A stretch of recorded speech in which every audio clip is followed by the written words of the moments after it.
El segundo invitado, un profesor de historia, licenciado en historia, que ha presentado un libro, o lo está por hacer en todo caso, que es Los afroporteños, la invisibilización de lo imaginario. Correcto, ¿no? Ahora lo dije bien. Desde 1880 a 1910 estoy hablando de Diego Gastón Dower, escritor. También buenos días, Diego Federico Robeda. Te saluda, bienvenido a Club Z. Hola Federico, buen día. Bueno, primero que nada, muchas gracias por la invitación y saludos a toda la audiencia. Gracias, gracias. La palabra invisibilización es difícil, yo también la tuve que practicar varias veces, porque es difícil. Invisibilización. No me tendría que ser difícil a mí, que hace 30 años que hago esto, pero ¿sabes en qué me excuso? Tengo brackets, entonces me cuesta. me agarró por ese lado y me agarro de ese lado. Diego, algo para corregir de lo que dije. ¿Ya está presentado el libro? ¿Lo vas a presentar antes de adentrarnos bien a la charla? Ya fue presentado, bien. En el mes de septiembre. Tuvimos la posibilidad de presentarlo en Suteba San Isidro, sí, con el editor, el editorial Unicen, la editorial de la Universidad Nacional del Centro de la provincia de Buenos Aires, donde hice la licenciatura. Bueno, este libro tiene que ver con una tesis de licenciatura, así que sí, ya fue presentado, pero hace poco tiempo. Vos sabés que cuando Silvana me daba, hoy charlábamos un poquito de la nota, obviamente que venimos charlando de las notas con antelación, pero cuando hoy particularmente, siendo el día, charlábamos un poquito de lo que teníamos en el día y qué sé yo, me dice que le habías mandado el libro para tenerlo como referencia ya, para pispear, bla, bla. Y lo primero que se me viene a la pregunta es si el formato ebook, que hoy en día está... Yo admito que no lo he utilizado hasta hoy en día. Me soy un poco reticente, aunque pueda ser una tontería de mi parte, lo admito. Pero está en formato ebook, lo pueden conseguir también por ahí en principio, ¿no? Después, ahora vamos a hablar del resto. Sí, no, lamentablemente no, porque se trata de una editorial, como te decía, universitaria. Lo que yo hice en mi Instagram, Diego Dower-historiador, pueden acceder ahí. En el Linktree, y ahí hay un capítulo que yo subí del libro. Y después más adelante, ya nuevamente voy a subir el libro entero, pero no, lamentablemente para adquirir el libro es solamente a través de la página Unicen, que bueno, aprovecho lo bueno. Sí, claro. Es que llenás ahí el formulario, bueno, haces el pago y te lo mandan por correo sin cargo a cualquier parte del país en tu domicilio. Qué bueno eso. Bueno, adentremos, felicitaciones por eso, porque el sin cargo vale mucho. Es decir, aunque sea un poquito una dicotomía. Contanos un poquito, ¿qué nos describís en este libro? Nosotros venimos tocando mucho sobre, por ejemplo, historia de música negra con Tony Bardé, ¿no? Y también estuvimos hablando de la historia del jazz, también hace poquito. Y la verdad es que esto de los afroporteños a mí me llama. Yo vengo leyendo a Piña, con algo habrán hecho, etcétera. Y la verdad es que la verdad es que quiero que cuentes un poquito, sin spoilearlo, pero contanos de qué va el libro, cómo va. ¿Cómo no? Bueno, primero Tony Bardé tuve la posibilidad, no nos conocemos todavía personalmente, pero seguramente en poco tiempo, a través de las redes conocernos, que él también editó un libro hace poco muy interesante, sí, sobre Tuts y demás, y la música jamaiquina. Bueno, si te parece, brevemente hago una pequeña, si querés, entre comillas, cocina del libro de por qué investigué sobre este tema. Lo que a vos te parezca mejor. Bueno, lo resumo. Cuando estaba en la secundaria, seguramente yo tengo 53 años, así que gente que más o menos anda por mi edad, recordará que en historia la población negra estaba presente en la etapa colonial, en la época de Rosas, donde en los libros leíamos, ¿no? Bueno, que Rosas iba a los carnavales de la población negra, su hija y demás. Y después de la caída de Rosas en 1852, como que la población negra, específicamente de Buenos Aires, los afroporteños y las afroporteñas, desaparecen de la historia, ¿no? Sí. Y cuando queríamos buscar alguna explicación, algún profesor o alguna profesora que veía interés, le preguntábamos, nos decía, bueno, sí, existieron la población negra, sin duda, pero las guerras de independencia, primero la guerra contra los realistas, la guerra de independencia, las enfermedades, hicieron que se extingan y acá no hay población negra. Bueno, yo observé esto haciendo retrospectiva, ¿no? Yo en ese momento no es que me preguntaba eso, pero viéndolo en retrospectiva. Después ya cuando empecé en el profesorado de historia, tuve la posibilidad de ser profesor de historia en el Joaquín B. González, de Capital, ya más convencido, más interesado por la historia, me vino otra vez el tema, ya empecé a leer algunos textos que hablaban un poco más en profundidad sobre la población afroargentina en general y afroporteña en particular, pero seguía girando todo por la idea, ¿no? Por la teoría, yo te diría que todavía aún es dominante, pero fue totalmente dominante hasta principios del siglo XXI, que la población negra había desaparecido, se había extinguido. Y ahí hay una breve anécdota de una profesora, Ana María Rocchietti, profesora de Prehistoria y Arqueología, que ahí me generó como un disparador, que hablando de los pueblos originarios, ¿no? Otro de los grupos muchas veces invisibilizados con respecto a nuestros orígenes, nos decía, bueno, ustedes cuando fueron a la escuela, fueron a los museos, veían a los pueblos originarios en una maqueta, en una representación, pero toda la idea era que habían existido, pero que ya no existían, ¿no? Sí. Implícitamente o explícitamente estos pueblos ya habían desaparecido. Y ahí me quedó este clip, digo, bueno, algo habrá pasado también con la población negra. Y ya definitivamente cuando tuve la posibilidad de hacer la licenciatura de Historia en la Universidad Nacional del Centro, la provincia de Buenos Aires, ya terminando, cuando tenés que hacer una tesis, porque este libro se basa primero en una tesis universitaria, ahí digo, bueno, hablé con mi director de tesis a ver si puedo investigar sobre este tema. Y ahí él me recomendó un libro clave, que es el precursor que cambia la teoría, digamos. Ya se empieza a hablar no que la población negra desapareció, sino que hubo un proceso de invisibilización, por eso el título, que fue llevado por el Estado argentino, por la población blanca, por la élite blanca. Entre 1880 y 1910 aproximadamente se construye este imaginario que excluye de nuestros orígenes, de nuestro imaginario de dónde venimos, a la población negra, ¿no? Claro.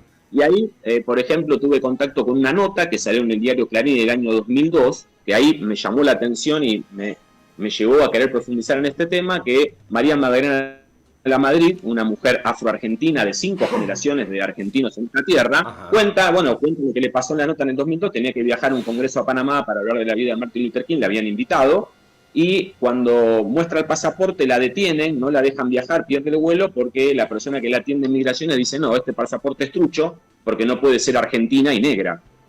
¿No? Entonces, qué malos que eran, éramos bravos. Era el ser humano, bueno, sigue siendo bravo, pero era terrible. Dale, ¿eh?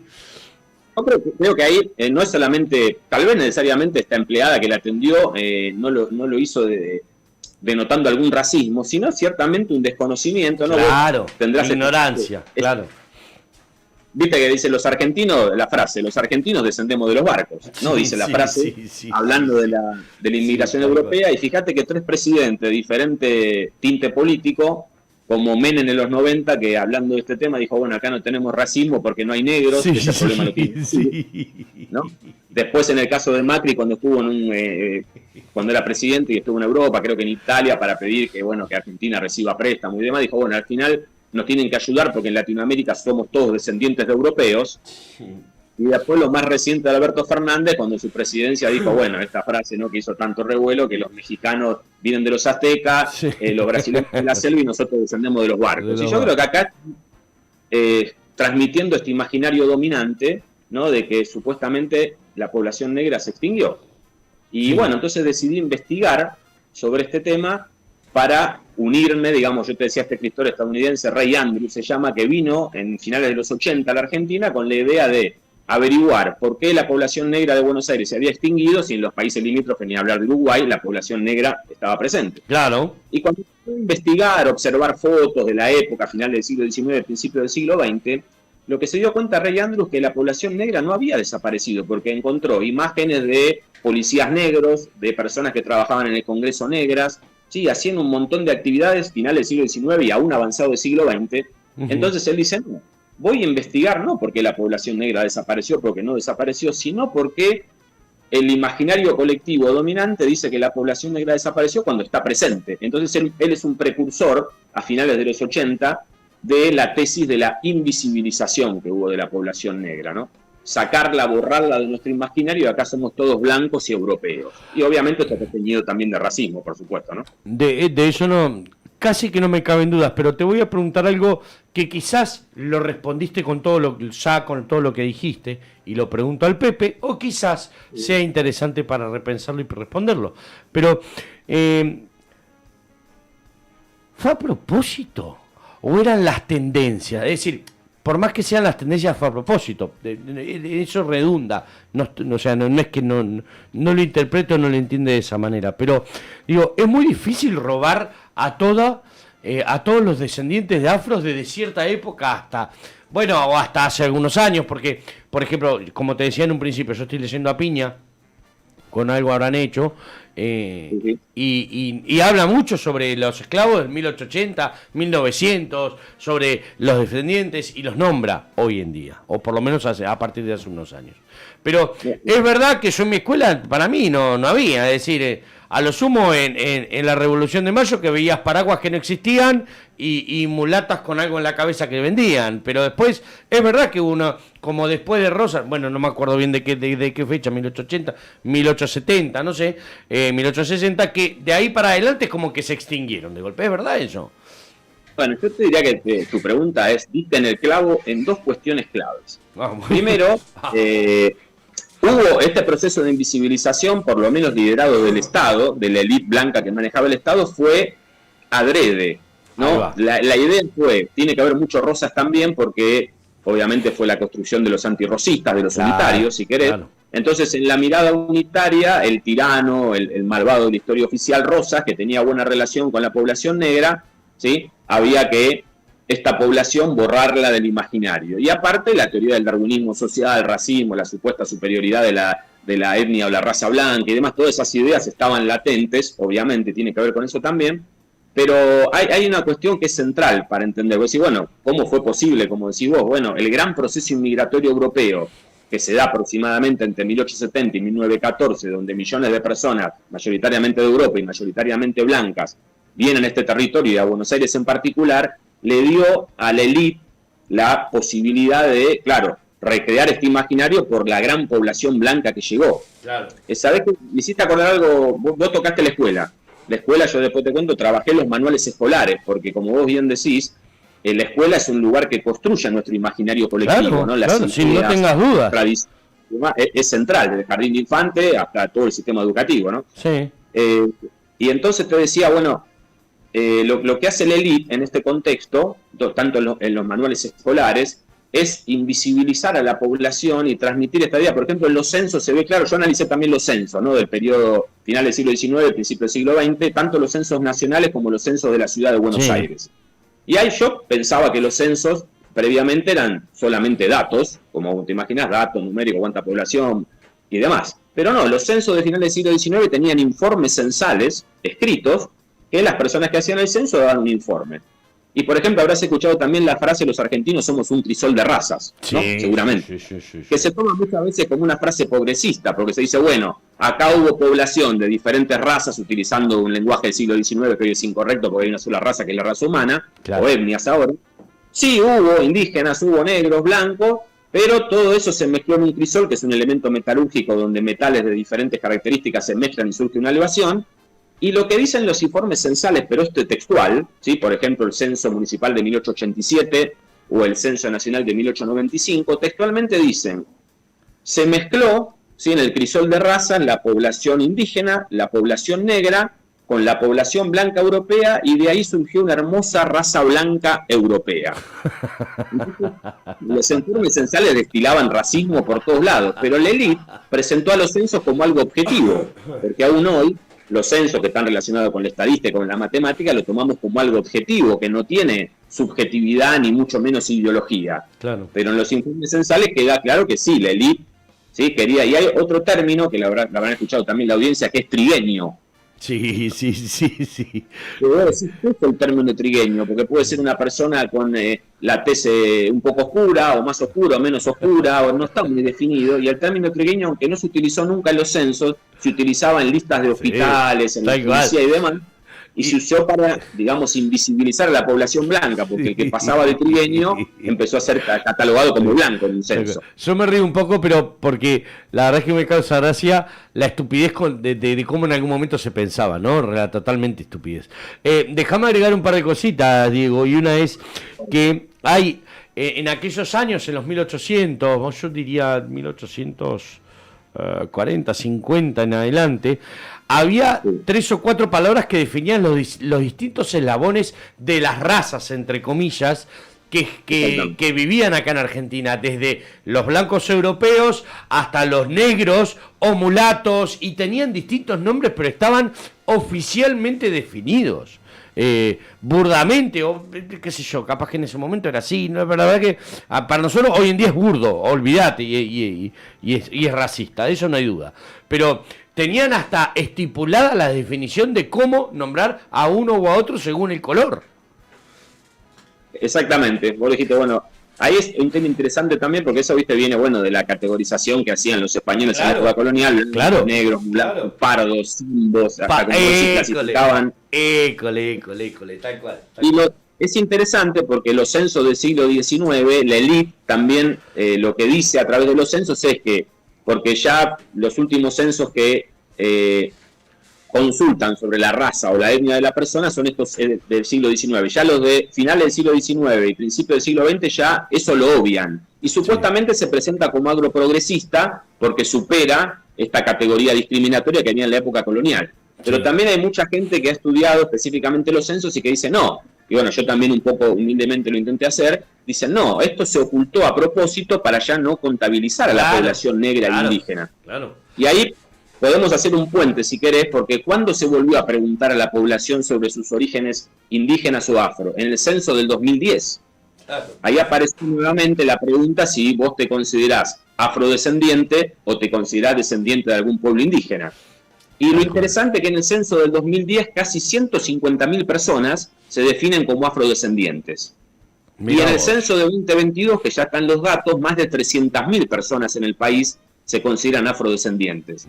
Y algunas de ellas pueden ser blancas, porque tienen pero no tiene nada que ver. Pero no tiene nada que ver. Claro, pero reconocen ese origen y, como vos dijiste, la música. No es solamente lo étnico, sino lo cultural. No hay ritmo de nuestro continente que no tenga influencia negra, por supuesto. Y déjame agregar también, me encantan estos temas, como verás, digo, igual yo sé que estás con un tiempo justo porque estás dando clases, si mal no tengo entendido, pediste permiso para estar charlando un rato con nosotros. Así que no hay problema. Igual yo lo agradezco, sobremanera, ¿no? Pero me encantan estos temas y también hay que tener en cuenta, gente, para los que no lo han pensado esto, que también hubo, digamos, una forma no solamente teórica, digamos, en la transmisión de libros o en los censos, de no, como decía Diego, de no nombrarlos o directamente borrarlos de listas, no ponerlos en listas para que no aparezcan, entonces de alguna manera u otra no existen o no existían más, sino que también yo creo que, no creo que haya sido intencional, sino que abusiva, pero podría decirse también que hubo como una sustitución de los afrodescendientes por los indígenas, por los indios. Es decir, cuando después de las campañas del desierto empezamos a colonizar todo lo que hoy es el territorio argentino y más también, a los indios, o a la mayoría de ellos, lamentablemente, se los traían como esclavos. Entonces tenían más esclavos, empezamos a tener más esclavos indios que traídos de afuera. Más o menos, tampoco están así, pero entonces suplimos a los negros con los indios. Perdón si lo estoy diciendo de manera burda y hasta capaz lo digo de una manera enfática, ¿no? Pero no lo digo porque me parezca bien así, sino porque me apasiona un poco el tema que estamos tocando y la historia. Perdón, lo aclaro por las dudas. Por favor, ¿sabés qué interesante me hiciste pensar? Porque si vamos un poco a la historia, no sé, de la llegada de Colón para adelante, también, ¿no? Es otro tema, pero la idea de descubrimiento que nos decían en la escuela, ¿no? Vos acordate que nosotros decíamos cuando íbamos a la escuela, descubrimiento de América como una obviedad, y hoy decís, che, ¿cómo un tipo va a descubrir un continente donde había millones de personas que vivían ya? Claro, es un absurdo. Claro. ¿No? Tal cual. Hay muchos absurdos de este tipo. Tal cual. Y bueno, cuando llegan los europeos, los españoles primero, portugueses, holandeses, ingleses y demás, hay diezman a la población indígena con las enfermedades, con los maltratos, con la violencia y demás, y ahí viene la idea de traer esclavos africanos para que trabajen estos esclavos en las plantaciones y demás. Pero como decís vos, después, a finales del siglo XIX, principio del XX, la población indígena, que supuestamente también había desaparecido y no desapareció, fue explotada sistemáticamente, como por ejemplo la masacre de Napalpí. En los años 20. En los años 20. Sí, en el que es tremenda la masacre y bueno, y la situación de los pueblos originarios hoy, ¿no? Que siguen reclamando por su tierra y demás. Pero yo creo que lo clave ahí está, porque en un punto nos estamos mintiendo, ¿no? Estamos creyendo que somos algo, y bueno, que yo no es nada contra Europa. Yo de mis 4 abuelos, o desconocer nuestra herencia europea, yo de mis 4 abuelos maternos, de los 2 maternos eran españoles.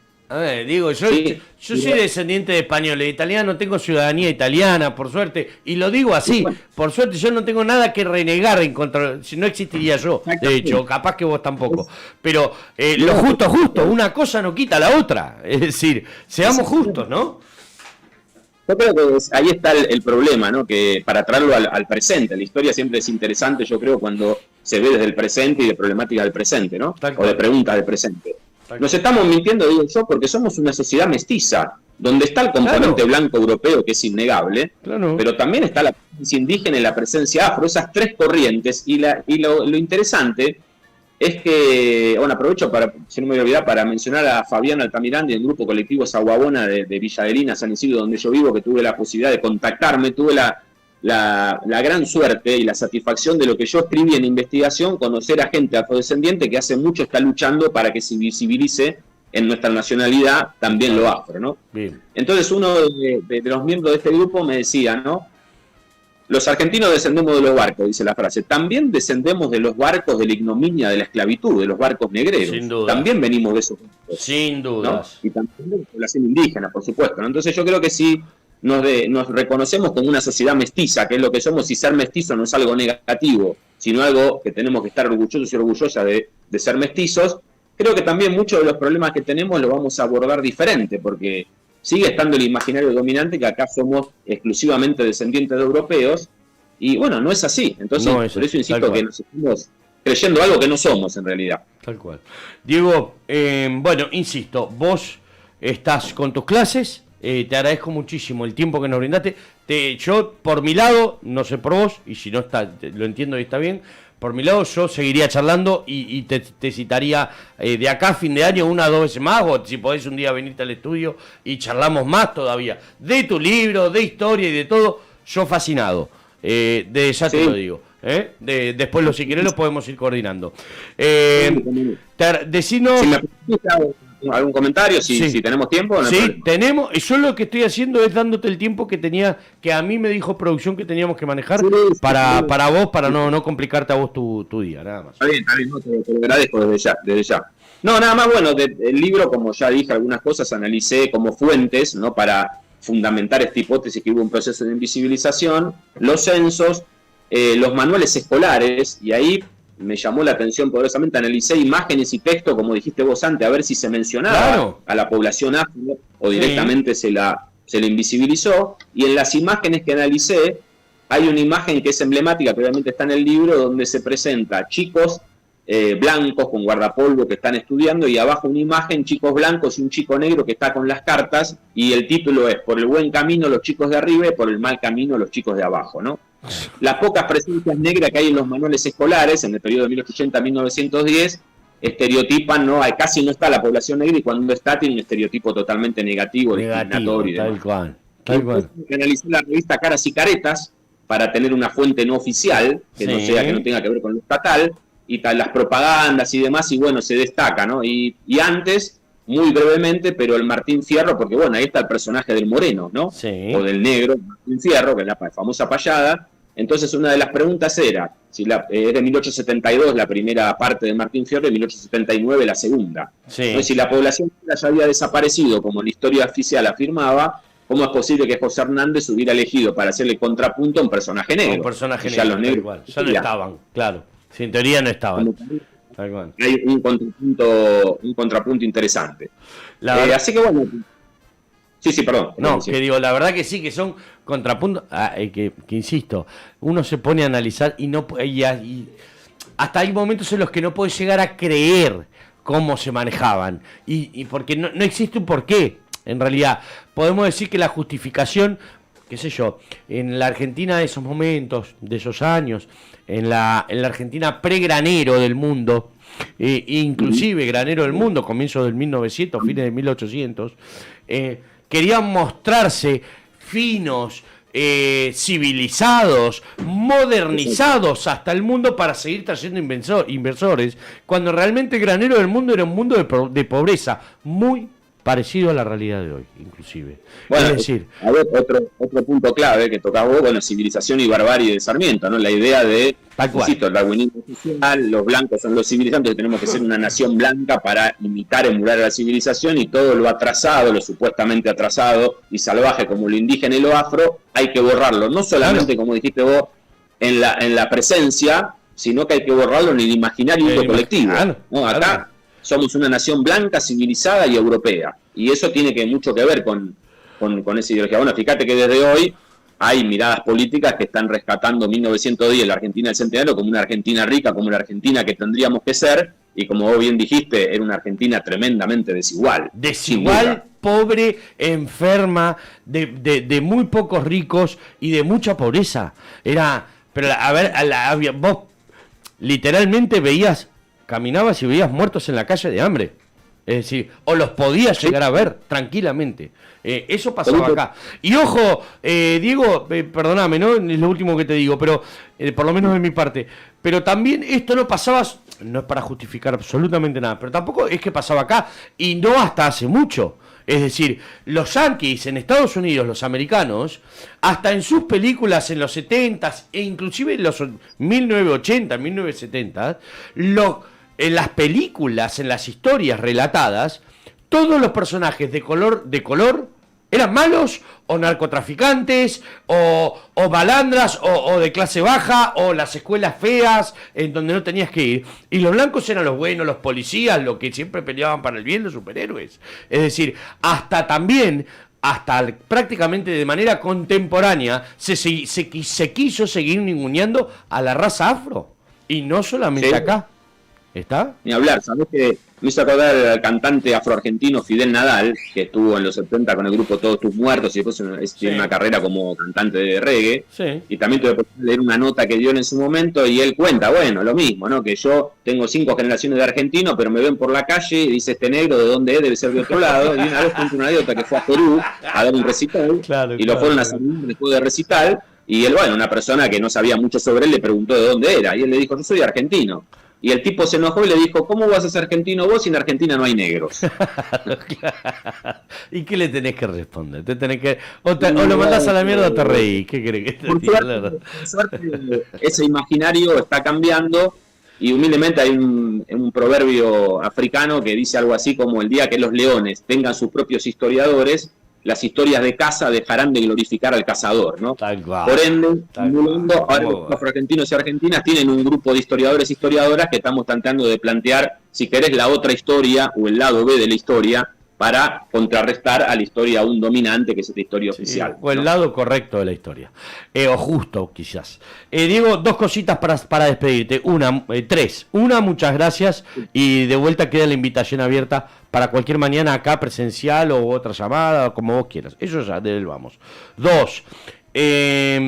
¿Dónde conseguimos el libro de vuelta? Repetilo, ¿cómo te lo pedimos? O lo que sea. Pueden entrar, yo tengo varios links que subí a mi Instagram, Diego Dower-historiador, por un lado, y si no, entrar a la página Unicen, que es la página de la editorial, y ahí te va guiando la página, si haces la compra digital, y te lo mandan, como te digo, sin cargo, el costo de correo, directamente a tu domicilio, a la dirección que vos cargues cuando compras el libro. Bien. Son las dos formas. No está el libro, lamentablemente, disponible en librerías. Por lo menos no todavía. Y por último, ¿cómo titularías esta entrevista? Uy, qué interesante. Revelando nuestros verdaderos orígenes. No sé si nuestro verdadero me agarra la duda, ¿no? O revelando nuestros orígenes. Revelando nuestros orígenes, ¿te parece? Sí. Bien, te doy esa mano nomás. Diego, te mando un abrazo muy grande, te agradezco muchísimo la paciencia que me tuviste con la verborragia que me caracteriza, pero me apasionan, estos temas realmente me apasionan, y gracias por la claridad y esclarecer muchas cosas con este libro. Te espero de manera presencial para encontrarlos y charlar más todavía.